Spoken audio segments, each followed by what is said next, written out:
प्रदेश में 4 चरणों का मतदान हो गया है। आने वाले दिनों में लखनऊ में भी मतदान होगा।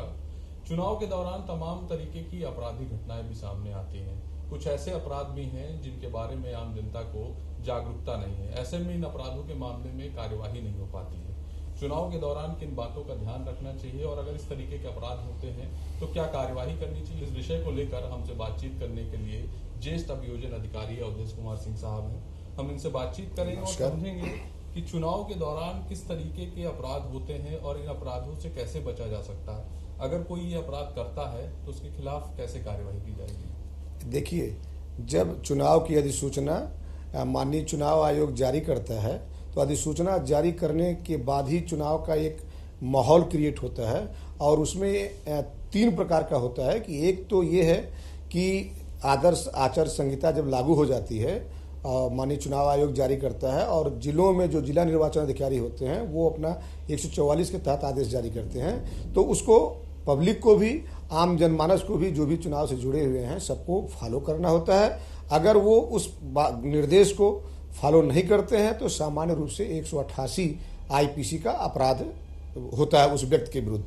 मानिए मेरे मोहल्ले में कोई पार्टी प्रचार कर रही है जी, बच्चों का एग्जाम है या कुछ और पढ़ाई कर रहे हैं, उस दौरान अगर शोर शराबा हो रहा है तो कैसे शिकायत करेंगे, कहाँ शिकायत करें। नहीं, अगर शोर शराबा उसमें आप लाउड स्पीकर से करा रहे हैं या इस तरीके से कोई शोर शराबा कर रहे हैं तो उसकी शिकायत आप कर सकते हैं, चुनाव आयोग से कर सकते हैं। लेकिन जैसे मान लीजिए उनको अनुमन्य है, जैसे अगर उन्होंने कोई मीटिंग आयोजित की है और वो मीटिंग उनके लिए अनुमन्य है, उन्होंने अनुमति लेकर के कर रहे हैं, तो जितना अनुमति में गाइडलाइंस लिखी रहती हैं कि किन किन शर्तों पर उनको अनुमति दी गई है, उन शर्तों का अगर फॉलो नहीं कर रहे हैं तो आप जिसने भी अनुमति दिया है आप उससे उसकी शिकायत कर सकते हैं। 123 रिप्रेजेंटेशन ऑफ पीपुल एक्ट के अंदर भी वो व्यक्ति कवर हो सकता है। क्या कार्यवाही होती है इसमें, कितनी? देखिए, एक तो पनिशमेंट है, अगर मान लीजिए आपने डिस्टर्बेंस किया इस तरीके से या कोई आपने ऐसी हरकत की, आपने ऐसा कोई वर्ड वहां इस्तेमाल किया जिससे समुदाय में विद्वेष की भावना फैले या ये फैले, तो आईपीसी के ऑफेंसेज तो है ही है, रिप्रेजेंटेशन ऑफ पीपुल एक्ट के भी ऑफेंसेज हैं और ये निश्चित रूप से चुनाव आयोग द्वारा जो आदर्श आचार संहिता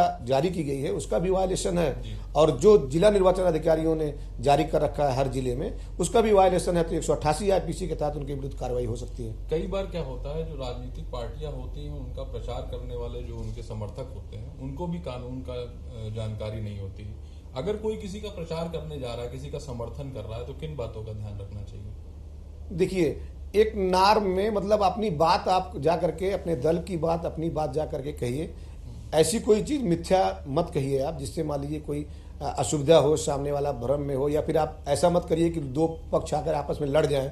आप ऐसा कुछ मत करिए कि जिससे ये असुविधा, जब एक प्रशांत भंग हो जाए सोसाइटी में, प्रशांत भंग ना हो। आप अपनी बात, अपने प्रत्याशी की बात अच्छे तरीके से, सही तरीके से अपने पब्लिक को, आम जनमानस को, अपने मतदाता को आप कन्विंस करने का बेहतर तरीके से प्रयास कर सकते हैं। लेकिन उसमें ऐसा कुछ नहीं कि आप कुछ गलत चीज यूज करके या फिर मान लीजिए आप फेक, जैसे आजकल प्राय डिफेक करके ऐसा बना करें, कुछ आप ऐसा करें, गलत करें, तो उस पर खिलाफ आप एक्शन हो सकता है, चाहे उसके समर्थक हो, चाहे प्रत्याशी हो, चाहे जो भी हो। जी। तो आईपीसी में और कौन कौन से ऐसे कानून आपको याद आ रहे हैं जिनके बारे में आम जनता को जानकारी ना हो, जो आप बताना चाहें हमारे दर्शकों को। हाँ बिल्कुल, जैसे 171 आईपीसी है, 171 आईपीसी है, 171 के कई पार्ट हैं। जैसे ये है कि किसी के पक्ष में मतदान देने के लिए रिश्वत देना। जैसे मान लीजिए अभी आप गए किसी मतदाता के पास कन्विंस करने के लिए और मतदाता को आपने रुपया देना शुरू कर दिया कि नहीं आप इस पार्टी को वोट दीजिए, या फिर आपने उनको कुछ सुविधा, जैसे मान लीजिए पहले बीच में नहीं होता प्रधानी का चुनाव है तो उसमें साड़ी देना शुरू कर दिए। किसी भी चुनाव में मतलब किसी भी तरीके से आप उसको प्रलोभित नहीं कर सकते। आप अपनी बात अच्छी तरीके से रखिए, अपने पक्ष में कन्विंस करिए, ये आपका राइट है। और ये नहीं कि आप उसको प्रलोभित कर लीजिए कि आपको ये मिलेगा वो मिलेगा। ये स्थिति अगर रहेगा तो 171 EIPC का उसके खिलाफ ऑफेंस हो जाएगा। अगर आप कुछ गलत तरीके से कर रहे हैं कि मतलब उसमें असम्यक असर डाल रहे हैं, जैसे मान लीजिए आपका परमिशन मिला हुआ, जितना परमिशन का वायलेशन कर रहे हैं तो असम्यक असर इसको माना जाएगा। 171 EF का ये प्रावधान रहेगा। ऐसी शिकायत आती है बाई चांस कि किसी को जो है कुछ धन दिया जा रहा है या किसी और तरीके से प्रलोभित किया जा रहा है, तो इसकी शिकायत कहाँ करें आप? संबंधित थाने में शिकायत कर सकते हैं, आप जिला निर्वाचन अधिकारी को कर सकते जी। हैं और संबंधित थाने में शिकायत विद एविडेंस कर सकते हैं। सिर्फ ओरली कहने से कि नहीं ये ऐसा कर रहा है, ऐसा कर रहा है, ये नहीं। आप कम से कम संतुष्ट करें। आपका जो भी एप्लीकेशन हो, आप कभी कभी ऐसा भी हो सकता है कि आप विद्वेष रख रहे हो अपोजिट पार्टी से और झूठा आप सूचना उसको दे दें, ऐसा नहीं। उसका एविडेंस वगैरह ऐसा किया है तो आपके पास आज की तिथि में रिकॉर्डिंग सब चारों तरफ हो रही है, लेकिन आपके पास मोबाइल है, अगर उसमें कुछ रिकॉर्ड है जिससे ये लग रहा है कि इसने ऑफेंस किया है, गलत है, तो आप देना चाहिए। उसी समय आपको याद भी रखना चाहिए किसी भी व्यक्ति को कि अगर मिथ्या सूचना देगा किसी लोक सेवक को, मिथ्या सूचना देने के लिए भी आईपीसी में दंड का प्राविधान है। ऐसा नहीं कि आप हरस करने के लिए किसी को सूचना दे रहे हैं। दोनों ही परिस्थितियों में सजा किस तरीके से हो सकती है? देखिए, सजा के लिए तो एक दंड प्रक्रिया संहिता में और जो नया अपना बीएनएसएस बना हुआ है उसमें एक प्रॉपर प्रोसेस दिया गया है, क्योंकि हमारा जो भी भारतीय कानून है वो प्रत्येक व्यक्ति को निर्दोष मान के चलता है। प्रत्येक व्यक्ति तब तक निर्दोष है जब तक उसका अपराध संदेह से परे साबित न हो जाए। तो उसकी प्रक्रिया है कि जैसे एफआईआर दर्ज होती है, फिर उसका प्रॉपर इन्वेस्टिगेशन होता है, उसमें पुलिस के वरिष्ठ अधिकारी हैं जो उसका परिशीलन करके जो भी निर्देश देते हैं कि इसमें इस बिंदु पे विवेचना नहीं हुई है या इस बिंदु पे हुई है, विवेचना करने के बाद फिर उसमें चार्जशीट जाती है। चार्जशीट पे मजिस्ट्रेट जो है या मजिस्ट्रेट जो भी जज है वो अपना संज्ञान लेता है सारे प्रपत्रों को देख करके। फिर जो विपक्षी है वो अपना जमानत कराता है, या पहले भी जमानत होती है बाद में जमानत कराता है, वो मतलब चार्जशीट के पहले भी बेल करा सकता है, उसके बाद भी करा सकता है अकॉर्डिंग टू प्रॉपर लॉ जो भी उसको होगा। उसके बाद फिर जब वो समन होगा तो फिर उसके ऊपर चार्ज बनाया जाएगा कि आपके ऊपर ये आरोप हैं। फिर जो एक प्रोसिक्यूशन एजेंसी है, लोक सेवा आयोग से चयनित जो अभियोजक हैं, वो उसमें मजिस्ट्रेट के यहाँ कंडक्ट करते हैं और वो उसमें प्रॉपर तरीके से अब सरकार का पक्ष रखेंगे। इसके बाद डिफेंस जो अभियुक्त जिसको डिफेंस हम बोल रहे हैं वो भी उसको भी अपना पक्ष प्रस्तुत करने का अवसर दिया जाएगा। फिर जब दोनों तरफ का एविडेंस आ जाएगा फिर न्यायालय के समक्ष आर्गुमेंट करके न्यायालय एक न्यायिक विनिश्चय करेगी कि वास्तव में इसने अपराध किया है कि नहीं किया है। एक बड़ी चुनौती पुलिस के सामने होती है, सुरक्षा व्यवस्था की होती है। तमाम लोग सड़कों पर उतरते हैं, हुड़दंग करते हैं, कई बार ऐसी शिकायतें आती।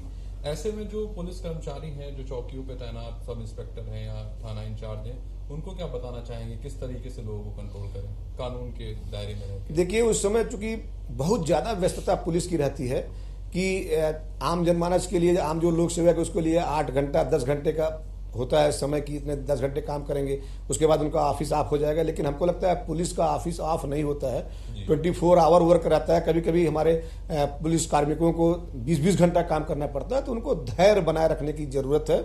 और ये चुनाव का महायज्ञ है, इस महायज्ञ में उनकी बहुत ही महत्वपूर्ण भूमिका है, क्योंकि वो चुनाव निष्पक्ष तरीके से हो, कोई हिंसा न होने पाए, इसके लिए दिन रात लगे रहते हैं। ना उनको खाने की फुर्सत है, ना पहनने की फुर्सत है, ठीक से नहा नहीं पाते हैं। एक जाते हैं लोग, एक चरण का चुनाव करा, फिर दूसरा चरण कराते हैं, फिर तीसरा चरण कराते हैं। तो इस महायज्ञ में उनकी बहुत ही महत्वपूर्ण भूमिका पुलिस की है और पुलिस निश्चित रूप से अपनी उस भूमिका निर्वाह कर रही है।